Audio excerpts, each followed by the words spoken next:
ബാന്ദ്ര തന്നെ എന്ത് നിർബന്ധിച്ച സിനിമ ചെയ്യുന്നറിയോ? 12 കോടിക്ക് സിനിമ ചെയ്യാൻ വന്ന ഡയറക്ടറാണ്. അയാൾ എഴുതി തന്നിട്ട് എനിക്ക് ഈ സിനിമ എത്ര രൂപയ്ക്ക് തീർക്കാന്ന് പറയാം. ദിലീപേട്ട, ആളുകൾക്ക് ഇത് മഹാബോറാണ് കേൾക്കുന്നത്.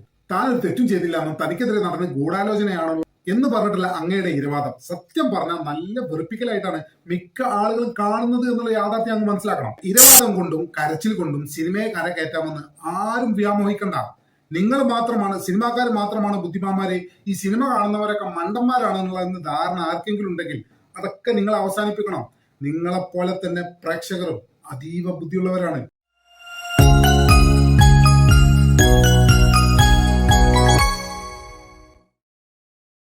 ബാന്ദ്ര തന്നെ എന്ത് നിർബന്ധിച്ച സിനിമ ചെയ്യുന്നറിയോ? ആ ഡയറക്ടർ എഴുതി തന്ന എഗ്രിമെന്റ് തന്നെ ഉണ്ട്. 17 കോടിക്ക് 12 കോടിക്ക് സിനിമ ചെയ്യാൻ വന്ന ഡയറക്ടറാണ്. അയാൾ എഴുതി തന്നിട്ട് എനിക്ക് ഈ സിനിമ എത്ര രൂപയ്ക്ക് തീർക്കാന്ന് പറയാം. ഡോക്ടർ അമ്പാടിയാണ് ഈ അരുൺ ഗോപി എന്ന് പറയുന്ന വ്യക്തി എനിക്ക് പരിചയപ്പെടുത്തി തന്നെ.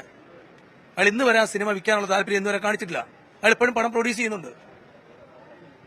അപ്പോൾ 35 കോടി തൊട്ട് ഒരു 35 രൂപയെന്ന് പറഞ്ഞാൽ നമുക്ക് അത്രയും വേദനയുണ്ട്. ഇതുവരെ ആ സിനിമ വിൽക്കാനുള്ള താല്പര്യം അയാൾ കാണിക്കുന്നത്. അന്ന് ഞാൻ സിനിമ നടക്കുന്ന സമയത്ത് ഞാൻ പറയും ഈ സിനിമ വിൽക്കുന്ന കാര്യം എങ്ങനെയാണ്, അത് റെഡിയാക്കാം, ആയിത്തേട്ടാ എൻക്വയറി ഇങ്ങോട്ടുണ്ട് എന്നാണ് അയാൾ പറഞ്ഞിട്ടുള്ളത്. ഏകദേശം ഒരു 2 വർഷം കഴിഞ്ഞ് 12 കോടി പറഞ്ഞിട്ട് പുള്ളിക്കാരൻ തന്നെയാണ് ആ സിനിമ പിന്നെ 17 കോടിയുടെ ബഡ്ജറ്റ് കൊണ്ടുവന്നത്. അപ്പോൾ ലാസ്റ്റ് ഇരുന്ന് പുള്ളി എഴുതി തന്ന എഗ്രിമെന്റ് ഷൂട്ട് നടന്നുകൊണ്ടിരുന്ന സമയത്ത് ഞാൻ അവിടെ പോയി അയാളെ നേരിട്ട് കണ്ടതാണ്. നേരിട്ട് പുള്ളി പറഞ്ഞു ഇത്ര കോടി രൂപയ്ക്കകത്ത് ഈ പടം തീർക്കാന്ന് പറഞ്ഞു. അപ്പോൾ എൻ്റെ അടുത്ത് എഴുതി വെള്ള പേപ്പറിൽ അയാൾ എഴുതി ഒപ്പിട്ട് തന്നിട്ടുണ്ട് എഗ്രിമെന്റിനകത്ത് പുറത്ത് ഇത്ര രൂപയ്ക്ക് ഈ സിനിമ തീർക്കാൻ. അയാൾ ഹാൻഡ് റൈറ്റിംഗകത്ത്. എന്നിട്ട് സിനിമ തീർന്നില്ല. അപ്പോൾ ഒരു പ്രൊഡ്യൂസർ എന്ന് പറഞ്ഞാൽ സിനിമ എടുത്തു വരുമ്പോൾ ബഡ്ജറ്റ് കൂടി വരുമ്പോൾ എന്ത് ചെയ്യാൻ പറ്റും? സിനിമ നിർത്താൻ പറ്റുമോ?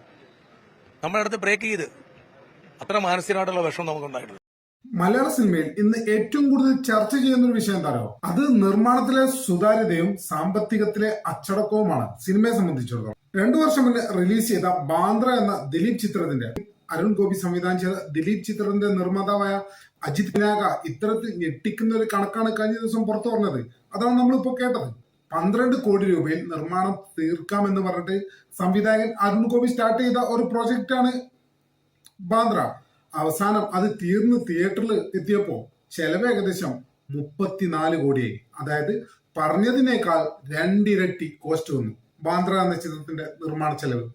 ഏതായാലും റിലീസിന് ശേഷം 34 കോടി രൂപ ചെലവാക്കി നിർമ്മിച്ച ബാന്ദ്ര എന്ന ചിത്രം നിർമ്മാതാവിനാകെ നേടിക്കൊടുത്തത് കേവലം 3 കോടി രൂപ മാത്രമാണ്. ഇത് മലയാള സിനിമയിലെ കെടുകാര്യസ്ഥതയുടെ ഏറ്റവും പുതിയ ഉദാഹരണങ്ങളിൽ ഒന്ന് മാത്രമാണ് നമ്മൾ മനസ്സിലാക്കണം. ഇത്തരത്തിൽ നിരവധി ചിത്രങ്ങൾ നമ്മളെ മലയാളത്തിൽ ഉണ്ടായിട്ടുണ്ട്. അതിനെ തുടർന്ന് വലിയ വിവാദങ്ങളൊക്കെ ഉണ്ടായിട്ടുണ്ട്. താൻ കേസുകൂട് എന്ന മനോഹരമായ സിനിമ ഇറക്കിയ സംവിധായകനൊക്കെ ഇത്തരം വിവാദങ്ങളുടെ ഒരു തുഴയനാണ്. അതുകൊണ്ട് തന്നെ ഇപ്പൊ അദ്ദേഹത്തിന് പടമില്ല, കാര്യങ്ങളൊന്നുമില്ല, ആരങ്ങനെ കാണാറുമില്ല. 12 കോടിക്ക് തീർക്കാമെന്ന് അരുൺ ഗോപി പറഞ്ഞ സിനിമ, അതായത് ബാന്ദ്ര എന്ന സിനിമ 34 കോടിയിൽ അവസാനിച്ചു. നിർമ്മാതാവായ അജിത് വിനായക് തിരികെ കിട്ടിയത് കേവലം 3 കോടി മാത്രം. അപ്പൊ നോക്കിയേ, 31 കോടി രൂപയാണ് നഷ്ടം മാത്രം അദ്ദേഹത്തിന് വന്നത്. ഇതുവരെ ആ സിനിമ OTTയിൽ വിറ്റിട്ട് പോലുമില്ല.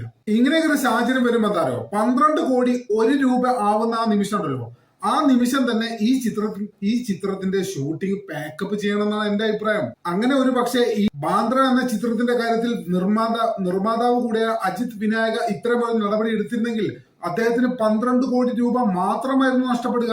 ഈ ചിത്രം മുഴുവനാക്കിയതോടുകൂടി അദ്ദേഹത്തിന് നഷ്ടം 31 വളരുകയല്ലേ ചെയ്തത്. ഒരു പക്ഷെ നഷ്ടപ്പെട്ടേക്കാവുന്ന ഒരു പ്രൊജക്ട് ഇപ്പൊ അദ്ദേഹത്തിന് എന്താ മുഴുവനാക്കിയ സ്ഥിതിക്ക് 31 കോടി രൂപയാണ് നഷ്ടത്തിൽ വന്നത്. ഒരു പക്ഷെ 12 കോടിയിൽ അദ്ദേഹം നിർത്തണമായിരുന്നു എന്ന് എന്റെ അഭിപ്രായം. അങ്ങനെ ആകുമ്പോൾ അരുൺ ഗോപി പുതിയ ഫിനാൻസറെ കൊണ്ടുവന്നോട്ടെ. എങ്കിൽ പോലും അജിത് വിനായക് അവിടെ നഷ്ടമില്ല. ഇത്രയും കാലം ഷൂട്ട് ചെയ്തതിന്റെ റൈറ്റ്സ് താങ്കളുടെ കയ്യിലല്ലേ ഉണ്ടാവുക. ഇത്തരം ഒരു നിലപാടിലേക്കൊന്നും നിർമ്മാതാക്കൾ പോകാത്തത് കൊണ്ടാണ് ഇത്തരം ദൂർത്ത് മലയാള സിനിമയിൽ തുടർച്ചയായി സംഭവിക്കുന്നത്. ഇത് ബാന്ദ്ര എന്ന ചിത്രത്തിന്റെ കാര്യം മാത്രമല്ല, ബാന്ദ്ര ഇതിലെ ഒരു ഉദാഹരണം മാത്രമാണ്. ഈ സിനിമാ മേഖലയിലെ ഇത്തരത്തിൽ നിരവധി ചിത്രങ്ങൾ മലയാളത്തിൽ ഉണ്ടായിട്ടുണ്ട്. 10 കോടി 12 കോടി 15 കോടി എന്നൊക്കെ പറഞ്ഞു തുടങ്ങും. എന്നിട്ട് ഇത് അവസാനിക്കുക 40-50 കോടിയിലായിരിക്കും. ഇത്തരം നിരവധി സിനിമകൾ മലയാളത്തിൽ ഉണ്ടായിട്ടുണ്ട്. അപ്പൊ ഇത്തരം സാഹചര്യങ്ങൾ നിർമ്മാതാക്കൾ ചെയ്യേണ്ടത് പറഞ്ഞ ബഡ്ജറ്റിനേക്കാൾ 1 രൂപ കൂടിയാൽ, കേവലം 1 രൂപ കൂടിയാൽ ഉടനെ ആ ചിത്രീകരണം അവിടെ പാക്കപ്പ് ചെയ്യണം. നിങ്ങൾക്ക് അത്രയും ചെലവാക്കിയ 10 കോടിയോ 12 കോടിയോ മാത്രമേ നഷ്ടപ്പെടുള്ളൂ. നേരെ മറിച്ച് സംവിധായകൻ പറഞ്ഞതനുസരിച്ച് വീണ്ടും പണം ഇറക്കിയാൽ നിങ്ങൾക്ക് 10 കോടി നഷ്ടപ്പെടേണ്ട സ്ഥലത്ത് ഒരു പക്ഷെ നഷ്ടപ്പെടാൻ പോകുന്നത് 30-40 കോടികളായിരിക്കും. അതിനേക്കാൾ നല്ലതല്ലേ 10 കോടി നഷ്ടപ്പെടുന്നത്? ഇത്തരം ഒരു കടുത്ത തീരുമാനങ്ങളൊന്നും എടുക്കാത്തത് കൊണ്ടാണ് നിർമ്മാതാക്കളുടെ പണം സംവിധായകർ ദൂർത്തടിക്കുന്നത് എന്നുള്ള യാഥാർത്ഥ്യം എല്ലാവരും തിരിച്ചറിയണം. എന്നാൽ അതേസമയം ചിത്രത്തിലെ നായകനായ ദിലീപ് ഏട്ടന് ഇതിലൊക്കെ ഇടപെടാനുള്ള സമയമൊക്കെ ഉണ്ടായിരുന്നു. ഇതിലൊക്കെ ഇടപെട്ട് ഒരു മയത്തിലൊക്കെ ഇത് കൊണ്ടുവരാൻ സാധിക്കുമായിരുന്നു. എന്നാൽ സിനിമയുടെ ബിസിനസ് വശങ്ങൾ നന്നായിട്ട് അറിയുന്ന ദിലീപ് ഹോളിവുഡിൽ നിന്ന് വരെ ഈ സിനിമയിൽ താരങ്ങളെ കൊണ്ടുവന്നിട്ടുണ്ട്. ഒരു പക്ഷെ അതൊക്കെ അദ്ദേഹത്തിന് തടഞ്ഞു നിർത്താമായിരുന്നു. അദ്ദേഹം ഇത് ചെയ്തില്ല. മാത്രമല്ല, ദിലീപിനെ കുറിച്ച് പറയുമ്പോൾ എനിക്ക് ചില വ്യക്തിപരമായിട്ടുള്ള നിരീക്ഷണം അദ്ദേഹത്തെ കുറിച്ചുണ്ട്. അതെന്താ വെച്ചാൽ പ്രമോഷൻ വേളകളിൽ ഇദ്ദേഹം പറയുന്ന ചില കാര്യങ്ങളുണ്ടല്ലോ, പ്രത്യേകിച്ച് അദ്ദേഹത്തിനുണ്ടായ ഒരു കേസിനെ തുടർന്നുള്ള അദ്ദേഹത്തിന്റെ ഇരവാദം കാര്യങ്ങളൊക്കെ, സത്യം പറയാം ദിലീപേട്ട, ആളുകൾക്ക് ഇത് മഹാ ബോറാണ് കേൾക്കുന്നത്. താൻ ഒരു തെറ്റും ചെയ്തില്ല എന്നും തനിക്കെതിരെ നടന്ന ഗൂഢാലോചനയാണല്ലോ എന്ന് പറഞ്ഞിട്ടുള്ള അങ്ങയുടെ ഇരവാദം സത്യം പറഞ്ഞാൽ നല്ല വെറുപ്പിക്കലായിട്ടാണ് മിക്ക ആളുകളും കാണുന്നത് എന്നുള്ള യാഥാർത്ഥ്യം അങ്ങ് മനസ്സിലാക്കണം. താങ്കളുടെ കേസിനെ സംബന്ധിച്ചിട്ടുള്ള നിയമ നടപടികൾ അത് കോടതിയിൽ കിടക്കുന്ന വിഷയമാണ്. അത് അവിടെ തീരേണ്ട വിഷയമാണ്. ആ ഒരു സംഗതിയെ സിനിമയുടെ പ്രമോഷനുമായി കൂട്ടിക്കെട്ടുന്നതും അതുവഴി പ്രേക്ഷകരുടെ സഹതാപം പിടിച്ചു പറ്റാൻ അങ്ങ് കിണഞ്ഞു പരിശ്രമിക്കുന്നതും പ്രേക്ഷകരെ അങ്ങേ അറ്റം ഇറിറ്റേറ്റ് ചെയ്യുന്ന ഒരു കാര്യമാണെന്ന് അങ്ങ് ഇനിയെങ്കിലും മനസ്സിലാക്കണം. ഈ ഇരവാദം കൊണ്ടോ ഇത്തരം കണ്ണീർ കഥകളെ കൊണ്ടോ ഒരു സിനിമയെ വിജയിച്ചെടുക്കാൻ സാധിക്കില്ല എന്നുള്ള യാഥാർത്ഥ്യം അങ്ങ് മനസ്സിലാക്കണം. പ്രേക്ഷകരെ സംബന്ധിച്ചിടത്തോളം അവർക്ക് വേണ്ടത് നല്ല സിനിമകളാണ്. നിങ്ങളുടെ ഈ കഥ നാട്ടുകാർക്ക് കേൾക്കേണ്ട കാര്യം എന്താണ്? അതുകൊണ്ട് പ്രേക്ഷകർക്ക് നല്ല സിനിമ നൽകുക. നിങ്ങളുടെ കേസും കാര്യമൊക്കെ അവിടെ കോടതിയിൽ നടന്നോട്ടെ, അതിന്റെ സത്യം എന്താന്ന് വെച്ചാൽ പുറത്തു വരട്ടെ. പക്ഷെ നിങ്ങളെന്ന കലാകാരന്, സിനിമാ നടന് ജനങ്ങൾ ആഗ്രഹിക്കുന്നത് നല്ല സിനിമകളാണ്. അത് നല്ലത് നൽകാൻ നിങ്ങൾ പരമാവധി ശ്രമിക്കുക. നല്ലത് എന്ന് പറയുമ്പോൾ വലിയ വലിയ ലൊക്കേഷനുകളോ വലിയ വലിയ സെറ്റുകളോ അല്ല ഉദ്ദേശിച്ചത്. നല്ല കാമ്പുള്ള കഥകൾ, മലയാളികൾ ഇഷ്ടപ്പെടുന്ന കഥകൾ, അത്തരത്തിലുമായ സിനിമകളുമായി താങ്കൾ മുന്നോട്ട് വരണം. താങ്കൾക്ക് തീർച്ചയായിട്ടും തിരിച്ചു വരാൻ സാധിക്കുമെന്നുള്ള കാര്യത്തിൽ ഒരു സംശയമില്ല. ഇപ്പൊ മലയാളത്തിൽ തന്നെ കുറഞ്ഞ ചിലവിൽ വന്ന് വലിയ ഹിറ്റായ ചില സിനിമകളുണ്ട്. ഈ അടുത്ത കാലത്ത് ഇറങ്ങിയ എക്കോ ഒക്കെ അതിന്റെ മികച്ച ഉദാഹരണമാണ്.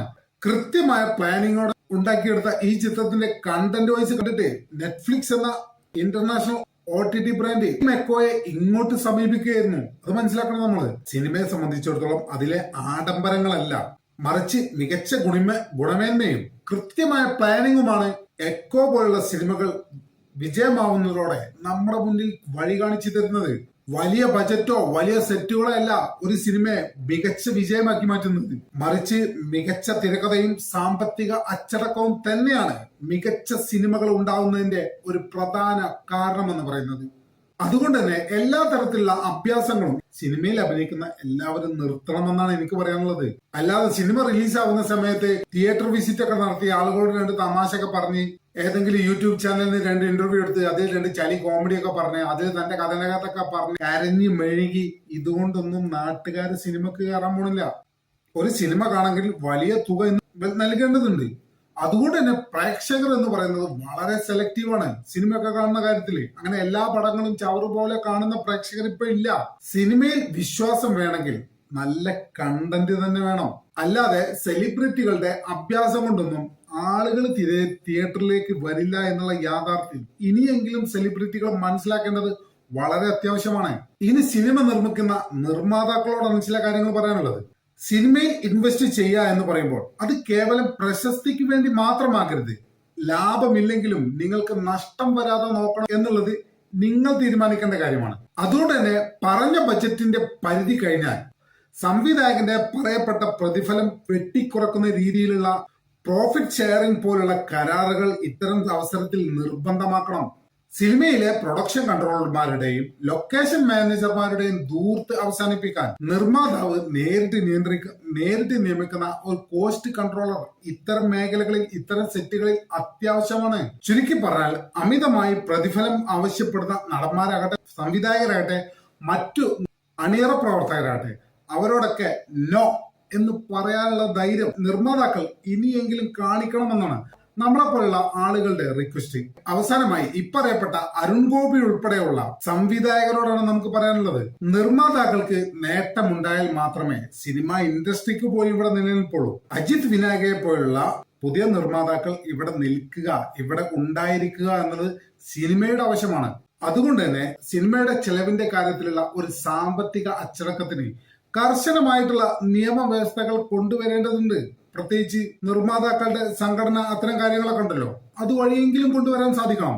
അതുപോലെ തന്നെ ഇരവാദം കൊണ്ടും കരച്ചിൽ കൊണ്ടും സിനിമയെ കരകയറ്റാമെന്ന് ആരും വ്യാമോഹിക്കണ്ട. നിങ്ങൾ മാത്രമാണ്, സിനിമാക്കാർ മാത്രമാണ് ബുദ്ധിമാന്മാരെ, ഈ സിനിമ കാണുന്നവരൊക്കെ മണ്ടന്മാരാണ് എന്നുള്ള ധാരണ ആർക്കെങ്കിലും ഉണ്ടെങ്കിൽ അതൊക്കെ നിങ്ങൾ അവസാനിപ്പിക്കണം. നിങ്ങളെപ്പോലെ തന്നെ പ്രേക്ഷകരും അതീവ ബുദ്ധിയുള്ളവരാണ്. ലാഭകരമല്ലാത്ത പ്രോഡക്റ്റിന് കൂടുതൽ പണം മുടക്കാൻ നിൽക്കാതെ പറഞ്ഞ പരിധിക്കപ്പുറം പണം ചെലവാകുന്നു എന്ന് കണ്ടാൽ ഉടനെ ആ സ്പോട്ടിൽ ഈ ചിത്രത്തിന്റെ നിർമ്മാണം നിർത്തിവെക്കാൻ നിർമ്മാതാക്കൾ തയ്യാറാവണം.